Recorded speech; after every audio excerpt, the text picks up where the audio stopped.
자, 연일 오락가락 관세 정책으로 우리에게 피로감을 극도로 주고 있는 사람 있죠. 바로 미국 트럼프 이야기 좀 해보겠습니다. 앞서 트럼프 대통령의 관세 정책에 우리나라와 중국, 일본의 협력 가능성이 거론이 됐었는데 이 얘기를 전해들은 트럼프의 반응이 이랬습니다. Are you concerned that this move of the tariffs this week could push some of the United States' closest allies to work with China? No, I'm not worried about it. I'm not worried about it. I About think they have a something- chance of doing better, actually, with the tariffs. It could actually help them in a certain way. And I think a lot of them will drop their tariffs because, you know, they've been unfairly tariffing the United States for years. And 트럼프는 이렇게 얘기합니다. 한중일의 경제협력 가능성 전혀 걱정 안 한다. 뭐 이렇게 얘기를 합니다. 하지만 최근에 미국 재무장관은요, 동맹인 우리나라 그리고 일본과 함께 중국을 에워쌀 전략을 세우는 모양인 것 같은데 네. 합의는 빨리 할수록 유리하다. 뭐 이렇게 얘기를 했네요. 우리가 네. 글쎄요, 우리 입장에서 합의를 빨리 해버리면 후회할 수도 있을 것 같기도 하고. 네, 그렇죠. 저거는 베센트 장관, 그러니까 미국 입장의 그렇죠. 얘기겠죠. 네. 그 협상에 임해야 되는 또 우리나라를 포함한 다른 나라들은 또 입장이 다를 수 있겠죠. 그리고 과거 전례를 봤었어도 협상에 먼저 임하는 게 유리할 때도 있지만 네. 반대로 불리한 결과를 도출했던 그렇죠. 때도 분명히 많이 있었습니다. 저런 지금 미국 트럼프 행정부의 조그만 그 기류 변화는 제가 볼 때는 성과를 내야 된다라는 조급함들이 조금씩 반영되고 있는 것 같아요. 네. 최근 기류가 좀 바뀌었지 않습니까? 네. 초반에 관세에 대한 엄포들을 막 하고 할 때는 강경일변도였단 말이죠. 네. 동맹이든 우방이든 우리는 다 상관없다. 근데 90일 유예하고 네. 협상하겠다 그러고 중국만 그대로고 지금 뭔가 바뀌고 있죠. 네. 네. 사실 모든 이 대결의 구도는 미중으로 이제 정리가 됐고 네. 나머지는 관세 유예, 유연성을 최근에 많이 언급했지 않습니까? 네. 조금씩 한 발 물러서는 이런 기류로 가고 있잖아요. 네.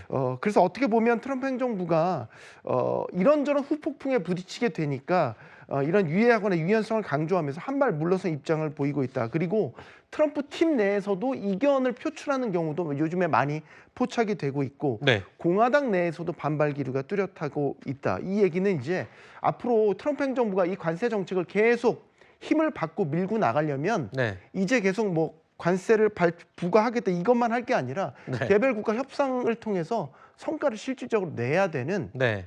다급함이 여기에 반영이 된 게 아닌가라는 생각이 들어요. 그래서 가장 어떻게 보면 상대하기 손쉬운 우방국들부터 먼저 협상에 나서겠다라고 이야기하는 것으로 해석이 되고요. 네.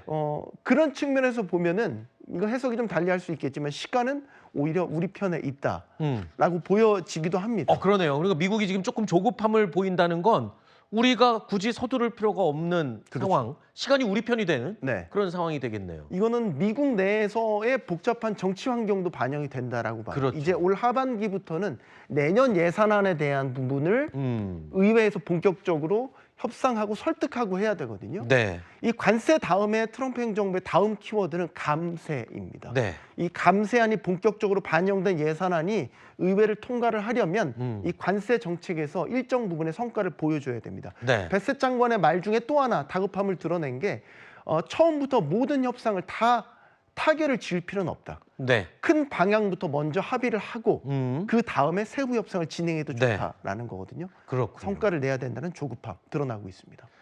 미국이 지금 중국을 향해서 관세, 재부과, 재부과 이러면서 지금 145%까지 관세를 때려 넣은 상태인데 네. 그러면서도 또 대화는 먼저 하겠다고 손을 내밀었어요. 네. 그런 걸 보면은 글쎄요. 트럼프가 조금 조급함이 있는 건 아닌가 한번 저도 생각이 들기도 하는데 근데 이제는 관세를 넘어서서 중국도 잘 버티고 있어요. 이제는 전쟁이 관세를 넘어서서 다른 문화적인 부분에서도 지금 통상 전쟁으로 확산이 되고 있네요. 네. 중국은 지금 과거 트럼프 일기 4년, 네. 바이든 행정부 또 4년 겪었지 않습니까? 미중 패권 전쟁이라는 흐름 속에서 대중국 압박은 계속돼 왔었어요. 네. 그 8년이라는 시간을 어떻게 보면 버티면서 노하우가 쌓였겠군요. 그렇죠. 노하우가 쌓인 것 같아요. 네. 학습 효과가 있는 것 같아요. 그래서 지금 트럼프 행정부의 이 가공할 만한 관세 공격에도 생각보다 크게 당황하지 않고 네. 잘 대응을 하고 있고 관세가 문제가 아니라 비관세 부분에서 미국이 아파하는 부분도 정확하게 알고 있는 것 같아요. 네. 지금 금융시장에서 돌고 있는 이야기 중국이 보유하고 있는 미 국채 대량으로 팔았다 이런 이야기들이 어허. 나오고 있지 않습니까? 또 하나 중국이 가지고 있는 강력한 무기 중에는 히토류 그렇죠. 카드를 드디어 꺼내 들었지 않습니까? 네. 서서히 미국을 압박해 들어가고 있다라는 음. 기류도 읽혀집니다. 우리가 잘 지켜봐야 되겠네요. 중국이 어떤 전략을 쓰는지 우리도 좀 벤치마킹해서 앞으로를 대비해야 될 것 같습니다. 협상 너무 빨리 할 필요가 없을 것 같아요. 상황 보고 우리도 대응을 해야 되겠죠.